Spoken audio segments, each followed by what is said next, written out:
En quoi Christ nous ressemble-t-il? Il est comme tous les autres hommes, dans la mesure où il est formé selon le même principe. Il est un homme, un être humain, et la constitution de son humanité est la même que celle de tous les autres hommes. Il est esprit, âme et corps, ce que nous nommerons le vase. Son âme humaine est constituée d'une intelligence, d'un cœur et d'une volonté. Quant à sa forme, il est comme tous les autres hommes. Il a un corps comme le nôtre. Il n'y a pas de différence d'apparence. Son âme est identique à la nôtre, avec la capacité de ressentir des émotions, de raisonner, de choisir et de décider. Il a un esprit, oui, pour autant que la constitution de l'être humain est concernée, un esprit humain, comme celui que nous avons. Il nous ressemble en tous ses points. C'est ici que la ressemblance finit, et donc que la différence commence. Quelle est cette différence? Elle se situe dans l'homme intérieur. Nous en avons parlé comme du vase, mais que contient-il? Quel genre de chose est à l'œuvre dans le vase? C'est là que se trouve l'immense différence entre lui et nous. Dans le Nouveau Testament, il est beaucoup parlé d'un grand principe, en effet le principe dominant de la vie, de l'ancienne création dans l'homme, sous l'appellation de la chair. Il s'agit de la chose intérieure chez nous.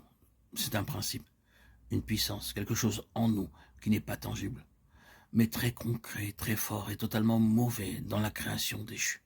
Là est la différence entre lui et nous. Il n'y avait rien de semblable chez lui. Il est totalement autre. Le vase est le même, semblable, mais la puissance agissante, celle qui se meut dans le vase, est totalement différente, appartenant à une toute autre création. Un immense fossé infranchissable se tient entre lui et nous, quant à la nature qui domine et gouverne. Nous l'appelons, en reprenant les termes de celui qui a inventé cette expression, elle est appropriée, l'altérité absolue. La traduction exacte de l'expression de Karl Barth, qui était un pasteur suisse de l'église réformée et théologien du XXe siècle, n'est pas connu, mais a été traduit soit par l'altérité radicale, l'altérité absolue ou tout autre. Le substantif anglais alternace se traduit par altérité, un mot utilisé en philosophie, anthropologie, ethnologie et géographie.